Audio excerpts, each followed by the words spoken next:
Welcome back to the crossover. We're with Peter Loth, and when we disengaged just a few minutes ago, Peter is going to share with us personal testimony of someone that's come up to him and asked for forgiveness.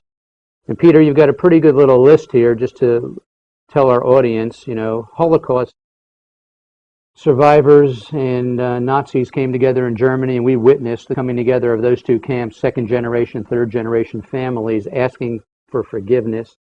And Peter, in that line, not the line that I saw, but through your many times going back to Europe, was Eva Braun's family, the mistress to Hitler. Rudolf Hess, he was number 3 man in the Nazi regime behind Göring and Hitler. You had SS and Gestapo soldiers come to you asking for forgiveness. Well, you take it from there. What story would you share? Well, starting, I was for 60th anniversary in Nuremberg for the trials of 60th anniversary of the trials, and I was standing on the stadium and we did ministry, and suddenly some family came, and the pastor said, I have to introduce you to them. And so I says, I'm going to be speaking, to German people. I stood exactly on the same footstool where Hitler did, and in Nuremberg, and we started speaking, and he said, no, you have to meet them. So I went over and says, who's this family? And there was about 2 or 3 older people and also young men and young kids. And they said, let me introduce you to them. This is Eva Braun family. They just flew from Argentina and asking for forgiveness. They knew you were at that event, and they flew there to meet you. So what did you think? Here is Hitler's mistress family, obviously. Well, you feel like just grab them by the neck and squeeze it, and let them feel the pain for thousands and thousands of people, millions of, but we're not talking just thousands, we're talking millions and millions and millions of people. And logically, I think the world would say you have every right to go that way, but you didn't. Because of if you believe in Buddhist forgiveness, if you believe in Yeshua forgiving, God who forgives, and I have to forgive him, and I embrace and forgive him. And in that instant, bunch of them says, you tell me about this God, about this Yeshua. So these families, Hess's family, Hitler's mistress, whatever, actually wanted to know about your God. And just lead me to it. And then we were in Austria. Rudolf Hess' granddaughter came. And she asked for forgiveness. And she even had a bodyguard. And one after another, and not Gestapo, even Gestapo women. We were in Austria. Little old lady came, she says, I killed thousands of Jews with my own pistol. Jewish women. Would you lead me through forgiveness? Because I can live with myself. And who am I to set the judgment? I could do the same thing to them, what they did to us. But that makes me the same person, because it's time to let go. It's time for forgiveness, so that we can live better world. So take us back to, when did you make a choice to forgive? And why? The choice was when I went with my ashes of my mother when she died, because she wanted to go back to Stuttgart and be with those women, because she felt like she belongs with them. She does not belong here. So tell our audience, Stuttgart, they don't know what that is. Stuttgart is a death camp that lies in the Baltic Sea and is a concentration camp. And Stuttgart was the first one that was opened on September 2nd, 1939. And mega people went through it. Mainly women. Women and men as well, because they were shipped to different camps from there. Most of them went to Auschwitz or Helm or Treblinka and so forth.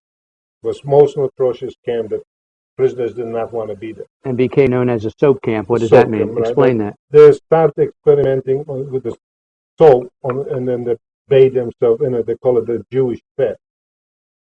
So imagine what kind of experimentation that they did. Just make a soap out of human body, right. and plus other abuses, rape, torture, beaten, so forth. That's common to them.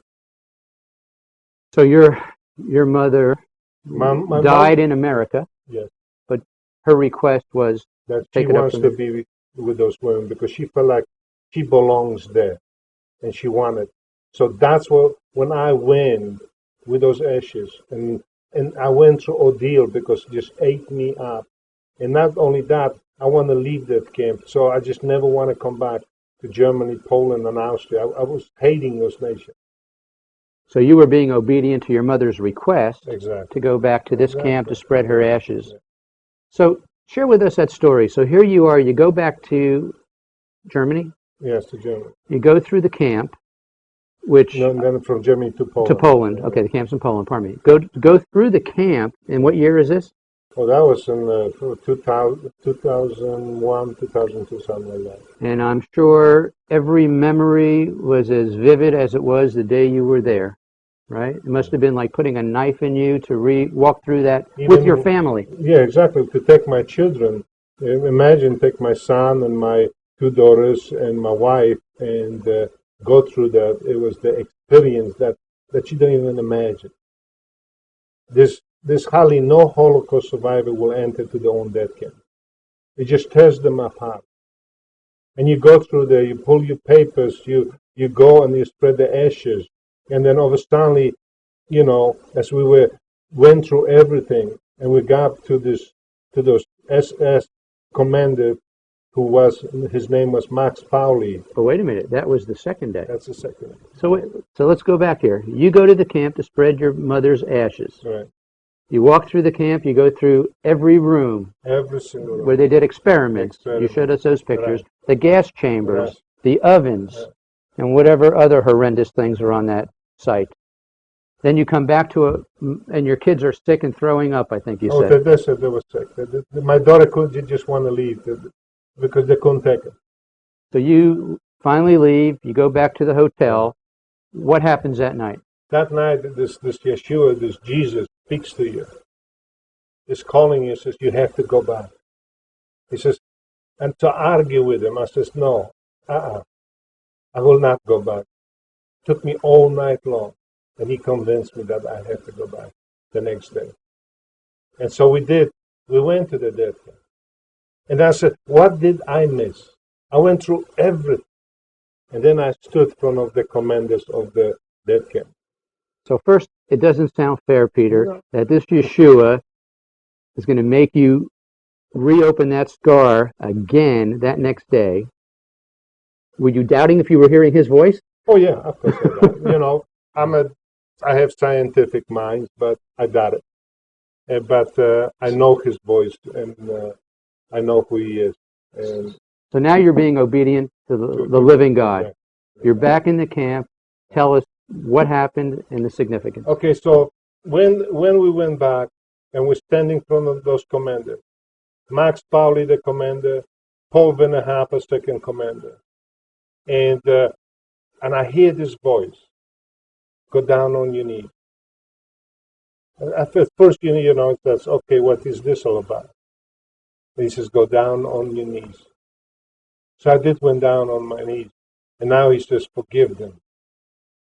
I stood up, and I went to the German people who were there, and I kissed them, and I forgive them. Russian soldier, Polish soldier.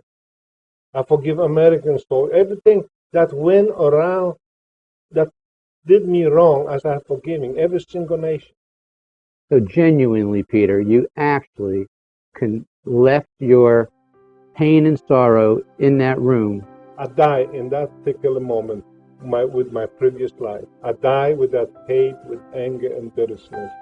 And then I start forgiving and teaching people how to go from hate and anger, because every single person's got a mask on. Every single person have issues with unforgiveness.